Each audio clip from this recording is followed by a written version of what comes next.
A lot of people are like waiting for your reactions for Fullmetal. By the way, they're liking them a lot. They're like your in the one with Hohenheim. Yeah, the recap episode. I know exactly. Yeah, the recap episode. It was this one line. This one guy commented that was one of his favorites of yours.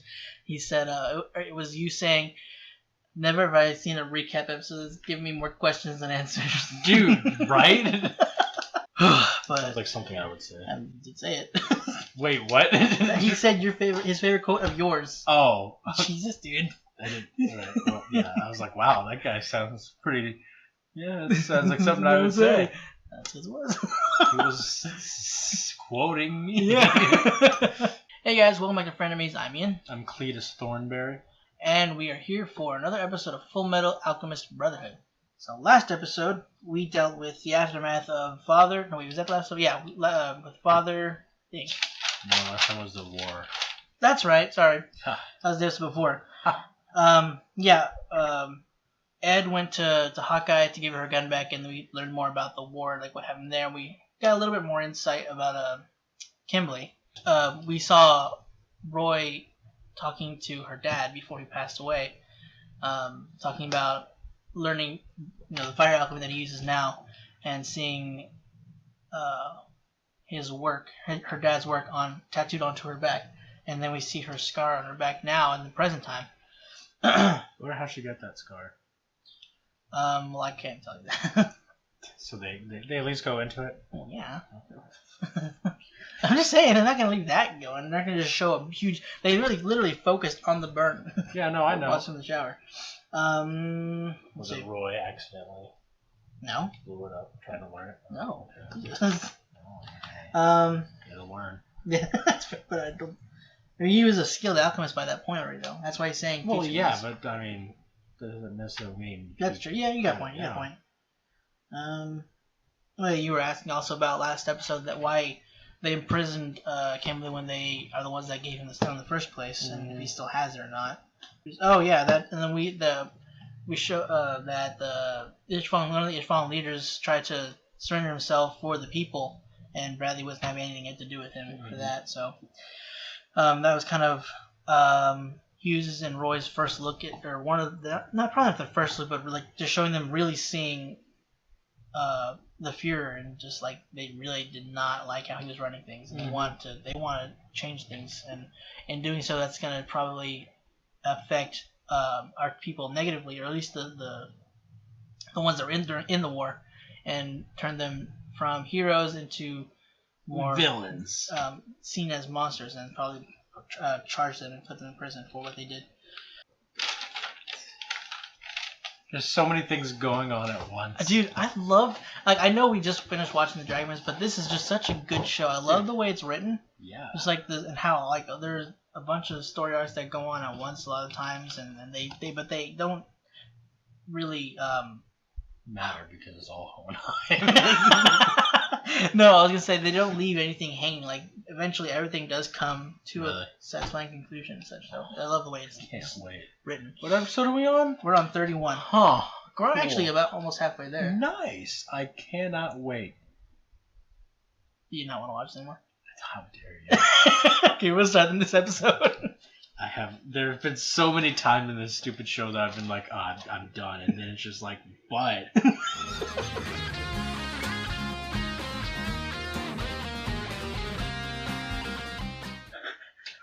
You alright? That's not bad. I'm not bad. Yeah, I can tell. It shows. You're very collected.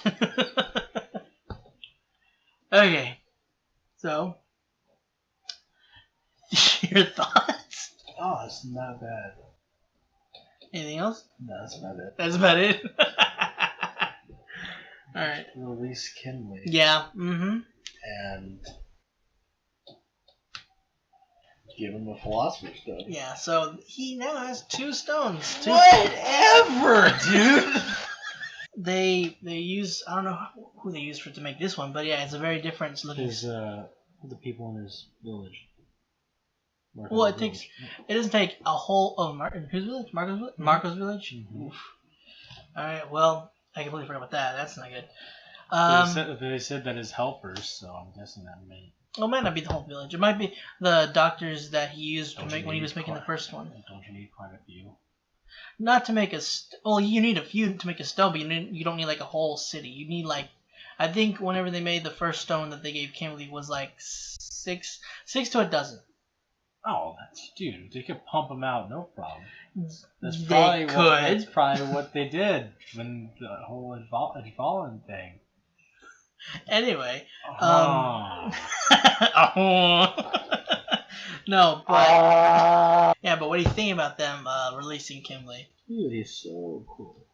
Huh? Dude, snazzy white tux though. You didn't see it in when it said Fullmetal Alchemist. No, I did, but like I thought it was just like. It's just art. Yeah, they do that. A lot of times they don't show like what they're showing in the pictures. Yeah. But yeah, that's true. Dude, yeah, I mean, this dressing looks good, but I mean, you know. I will say I do like the little like wristwatch thing, that like a little bird. I mean, yeah, kind of a douche way to do it, but it's pretty funny. I mean, it was. I mean, maybe in hindsight, I guess. I mean, because apparently this guy's got a family, so that could have gone very badly. Especially if it was a bomb, those others that were trying to help him would have gotten hurt too. So sure. I still expected it to explode. No, I gotcha. Yeah, I wasn't sure. I thought it was going to do the first time. I was like, seriously? Yeah. And then she let him walk away after this? Whenever he like went up to like shake his hand, it's like, what's going on? Yeah. There is a lot. I smell black magic. Yeah, but now they answered your question as to why he's in prison in the first place. Also, they answered 2 questions, that and if he still has the stone. So yeah, he did swallow it. I was doing my best to throw you for that one, because you were sure wondering if he was swallowing it. You're like, why would he swallow it? And you're asking that if it still works. Well, I meant just put it in his mouth. Yeah. Okay. No, he swallows it to hide it, like because they would check to see if he's got when they do inspections and stuff. But he swallows it. He just it's it back up. So, but yeah, he's kept the stone since the Ishvalan War. Yeah, he did kill all of his, I guess, not benefactors. What are they called? I don't know, the scientists that are kind of above him in a sense, that dealt with the Philosopher's Stone. Mm-hmm. He just outright kills them and went against the orders of probably Bradley. But they feel that. So he's an already skilled fighter. Yes. Cool. I mean, I don't know if he's like the absolute very best, but he's a good fighter. He's a soldier. Yeah. So he's trained. But I mean, I'm just saying, because like he like flew out of the way of the dude that like tried to grab him. Yeah. And you're just like, psych. Yeah. I'll blow it up. And I wonder what the limitations on his power are. Well, now with the stone's not going to be as much. Now he has 2 as well. But Roy, you can't do it in the rain. Right. You can't have wet. Yeah, he can't. Yeah, his wet clothes. So I wonder if Kimblee has something like that. Oh, if he has a weakness? Yeah. Well, I mean, if he doesn't have to worry about the something exchange, I would forget. No, I know. I'm just equivalent exchange. Equivalent exchange. I'm just saying without the stone. Oh, right. Yeah, I don't know. I don't know what that is. Because I know that's why he has the circles tattooed on his hands, so he can use that. So you would probably just do that, or I don't know about doing that, but he usually has. I don't think he has to do that. The circles are already, they're completed circles, so he just uses that. But I guess he just. I'm not really sure how his works, like what it would do, because I know it expels an energy, but it might be because of the stones. I'm not sure what his would be without it. But yeah, so they let him out because Bradley. Well, I don't know if it was just Bradley. It might have been Father. But somewhere among their ranks, they decided it was more beneficial to release him to go hunt Scar and Marco, who's alive. Yeah. I don't know how that's gonna go though. What do you mean?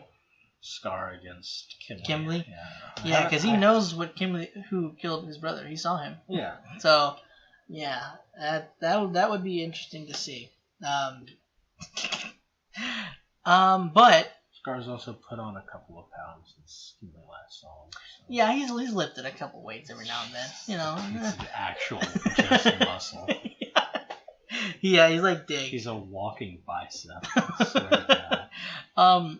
But yeah, so how basically they got Marco out of there was because Marco his specialty is tissue, transmuting tissue. So he made the Chimera or the dog, I don't know what it was.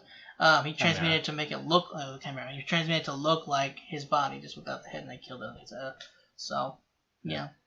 But whenever Envy was explaining it to Kimblee, you didn't think that was the case? No. How come? I just didn't think he was. I completely didn't even think about. I was thinking about the equivalent exchange. I was like, well, they have to have a body there to put the soul into the thing, and then I was like, oh wait. Well, it's not human transmutation. He's just transmuting tissue. That's why I was. That's why he's a doctor. Because that's his. Because I thought they were explaining it, whereas he like swapped bodies. Gotcha. Like he is now in the dog. Gotcha. Okay. That's what I was like. Confused about? Yeah. Okay. Like, I get you now. Okay, that makes more sense. This opens up some. Wait a minute. Yeah. No, he just changed to make it look like a human body, just without a head. And now he has no face. Well, he has a disfigured face. He didn't take off his head or anything. Okay. But it was for two reasons. Obviously, it was probably to take it out on him for what he did to his people, but also to make him less recognizable by obviously the authorities and by But I will say I feel like Scar himself stands out a little bit more than. I mean, it's not like he's a walking muscle mass or anything and like endangered species of people and his face plastered over with name Scar tattooed across his face. Well, yeah. Kind of. A shirt that says Scar #1. Yeah. And a signal flare. Yeah. So yeah. But I mean, they could. It could be anyone. No, I wasn't talking about him. I wasn't talking about him. I said. Maybe they don't have to travel all at once. There's a possibility of that. Because if they do that, then they could. Maybe he could take May, and then maybe he probably would trust May enough to send her alone with Marco. Well, they're going back to where he hid his brother's research. So there might be other survivors. Well, I don't know if he's not going to Ishval. I'm saying where he hid the research there might be other survivors. He might hit him. It might be. So maybe he didn't want the Ishvals recognizing this doctor man, dude. Well, they didn't. Marco or Scar didn't know Marco was responsible until he told him. So it's not like they showed his. Excuse me. It's not like his face was made known to the Ishvals. What? Maybe one of them knew. Oh, one of the grand elders. You're right. It's possible. His eyes. Yeah, it's possible. You don't know. I love like one of your catchphrases almost now is like whatever, dude. Dude, it's anything that's just like. I almost said it again. I was like, dude, it's whatever. Yeah, anything that just like throws you fine. Or that or upsets you. It's good.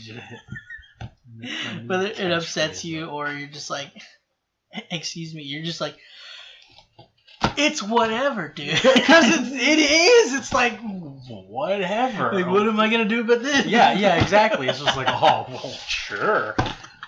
What else can we throw in here? And then all of a sudden, Hohenheim shows up, and he just comes. He hasn't shown up. Yeah, he's gonna come around the corner. Oh no, because Scar's gonna then turn around and be like, "Oh, sorry, let me change faces." And this Hohenheim is like, that wasn't what was actually happening. You know that. I know, but I don't because it could. No, this entire thing is just a dream. I know, from Austin. I know you. Who's gonna wake up that he's writing a novel of Fullmetal. Go on. What's the name of the director of this show? Anyway. It's Hohenheim. Anyway, yes, you've said this before. We know. But like, because like the more I stray and the more times I joke about it, the more things it's like starts lining up to where this could be the thing. That's just you when you're like spastic state. That's all. I know, but then it starts to shift directions to that. And I'm like, I said that as a joke. That was a joke. Nothing about that should make sense. Please, God, help. Like Pride? Yeah. I'm still scared. I can't wait. How many more episodes we got before Pride? Do you happen to remember? It might be early 40s. Or it might be late 30s. I don't remember. I know one of the moments that you were at for a second, which is understandable because I thought so too, when Old Man Fu slapped Lanfan. Yeah, I was like, oh, hold up. Yeah, I was like, dude, come on. And just like, oh, my grandfather. Yeah, that was daughter. Yeah, that was kind of, his showing, trying to show the emotion. Yeah. Like he didn't know how to handle it. Yeah. And he was just like, you went in there when you shouldn't have, yeah. And this is what, you've lost your arm. And he's like, my daughter, my granddaughter has been hurt. And now I'm sad. Yeah, I felt so bad for him. And obviously for her too. Bad for her, yeah. No, I'm saying obviously for her too, but I'm just saying like seeing him looking at her and just like, what have I done? I failed. Yeah, I failed as her grandfather. And she's like, man, this poor guy. But I do also like. And then luckily they leave the city. Well, that is kind of lucky. Yeah. Because they're not going to be with near Fuhrer or her father. And they did leave on a sad note, so I'm happy with that. Ish. Yeah, because they did kind of show Ling, he's like, and showing Lanfan saying, well, I promise we'll be back. Yeah. But I do like that that Fu was just like, no, we're going to find our own, what do they call them? Our own engineer. Yeah, instead of endangering Winry, yeah. So I'd kind of like... All right, question. Mm-hmm. Kimblee. Go on. What town is he supposed to level? They didn't say. And I don't remember where he's going for, so... Or do I? I'll hang you. I'll hang you. You'll hang me? I'll hang you. Oh, well. If you see Austin doing this alone, you know why. Send it to police. If you see submit to the police. If you see a shadow... It's whatever. Speaking of sadness, though, well, it's sad, but it's happy. Doctor, dude, yeah, I was Dr. Knox. Yeah, I was just like, well, I'm kind of happy, but then I'm just like, yeah, something's gonna happen to him. It was kind of heartbreaking. No, it's not. It's not really a spoiler. Nothing's gonna happen to him or his family. I'm happy now. Yeah, but it was just kind of like he was being obviously himself, kind of like guarding himself again, being very grumpy and such. And it's like, you've grown a little bit since last time. You've lost weight. If I'm being honest, I originally thought that it might have been Envy who showed up, and I was like, I swear to God. And then I was just like, wait, there aren't two Envies. Who are you? And then I was just like, oh. Yeah. But before that, it was kind of flashing back to his time in the Ishvalan War and how he had to, a lot of bodies. Yeah, just going through that. That's kind of one of the reasons, kind of why his family, why they separated, just because kind of it hardened him, and he was very, I guess, embittered, and so it was kind of hard to be around. So for their own, mental well-being, it makes sense. It's understandable. Like. You can't really blame them. They were there for less than 5 minutes. He already brought up corpses, so it's like... Yeah. Well, and he hasn't been around people all that much since, so it's kind of like. Except for Roy. Well, yeah, but he doesn't need to. He doesn't need to get back against Roy. Make this fake corpse. Yeah. Well, yeah. when they showed up and they were asking about what he had been up to. He's talking about that they had been keeping him busy, and he was saying about the having still dealing with dead bodies, and then showing that he's finally been able to help living bodies, and you see them kind of their spirits lift, and his son saying, I've been wanting to be a doctor, and so I've been going for this, and just like, oh man, and then they come in and he's setting up coffee anyway. Then it finally see that wall finally just break away, and he's talking to God, saying, I don't know if you're real, but please just let me hold on to this for a while. And then you see him just breaking down. I was like, oh man, that is so just not fair. And then they cut away. Yeah. Do you want to focus on him crying? No, I just want more happiness of him and his family. Oh, that's fair. That's true. Yeah, it was. Yeah. You know, you can't hold on to happiness too long in the show. You're right, dude. Honestly, I don't know why he didn't just go out and kill his family. I have reached Cens. That's it for this week's episode of Fullmetal, guys. Not sure how long we have Austin for. He's kind of losing his mind, but I've yet. But anyway, so for the time being, if you want to check the rest of our content, go and click the bell, or go and check the bell right next to us. If you like what you see and want to stick around for the next episode, go and subscribe. And if you want to be notified whenever we put those videos up, go and click the bell icon down below, or you can just follow us on Twitter. The link to that will be in the description down below as well. Again, guys, thank you for joining us this week, and hope to see you next time. Goodbye.